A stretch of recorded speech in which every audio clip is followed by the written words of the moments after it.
I feel like I know the answer already, but do you even get nervous for tournaments at all anymore? Nah, it's been like 6, 7 years, bro, of playing tournaments. So like now it's just it is what it is. It's like playing a normal game. Has there ever been an event in your past where you felt like the nerves, whether it be like a first time competing or like a big event? I don't know, not really. Like even when I played in the World Cup when I was like 13, 14 in New York, like I really wasn't really nervous. I wasn't shaking or anything like that. I think when there's a tournament, I'm just excited to play. Like it's for me, it's so much more enjoyable than playing a normal game, you know, because there's actually something on the line. Dang, that's so interesting. And also you saying like 13, 14 years old and you're not nervous at the biggest esports event of all time is a wild statement.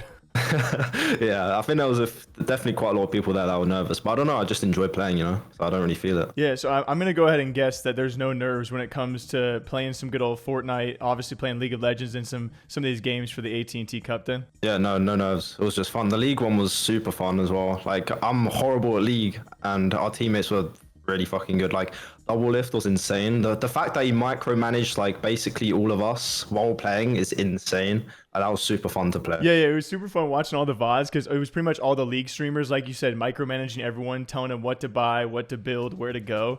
And it was like who had the person who actually like cared the most about what their teammates were doing, you know? Yeah. And double lift was like coaching us before as well. Like we played some games as a squad together.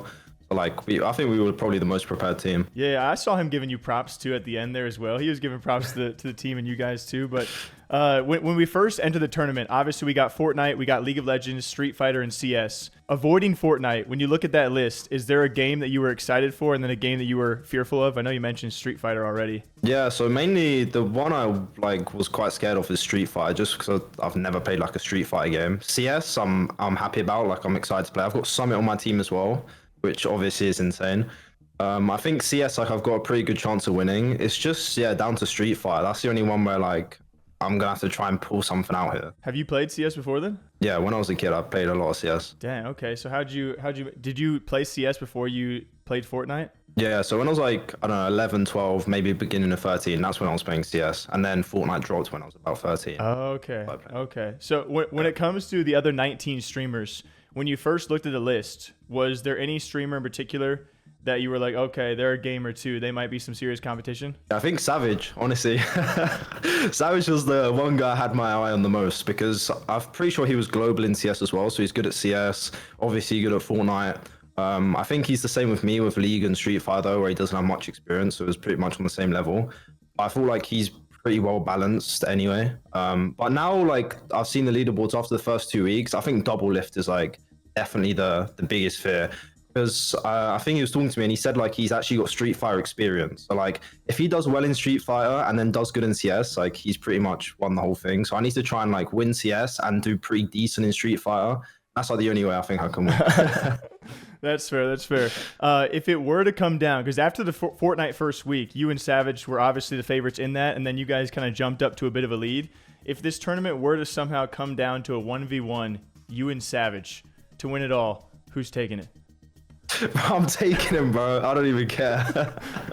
I'm winning that. What's it been like also competing with him again? Obviously, you took a bit of a break and now back. Has it been fun to be by his side and just kind of having fun with it? Yeah, it's definitely like one of the most fun. Like he's one of the most fun people I've played with in Fortnite. So like we've obviously been friends for the past like 7 years. So like playing with him is just super fun. And a while back, you came back from a break. It seemed like you took like a break from gaming, a break from Fortnite.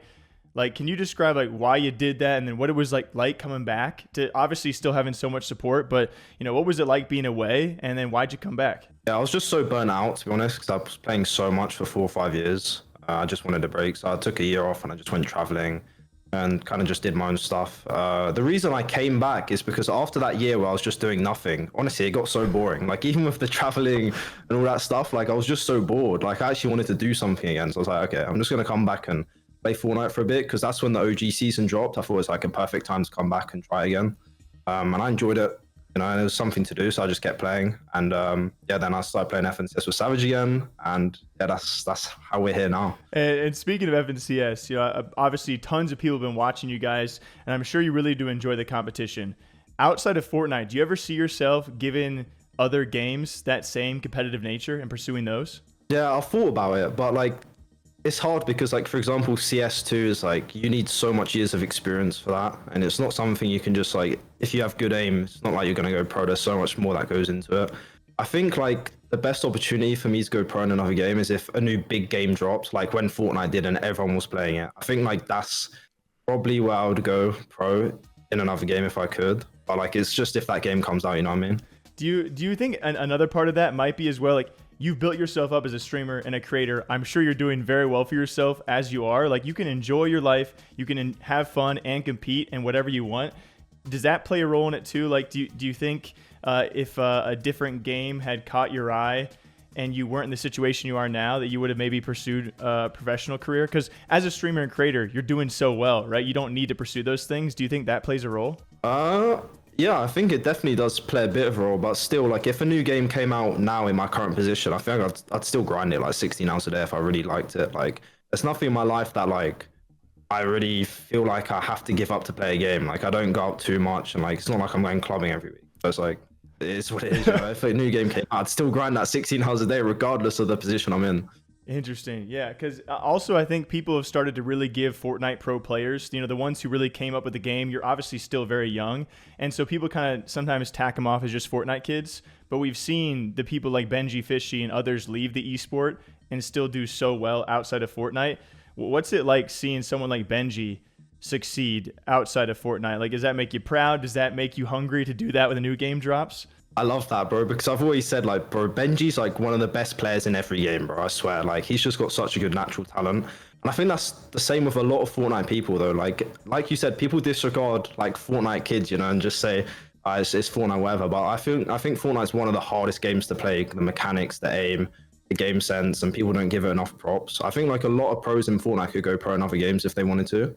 Just about spending the time in it. Yeah, I definitely agree with that. Closing on some questions here. This is more like of a broader base. You've been through a lot. You've been doing this for a long time, and you still probably have so much in front of you.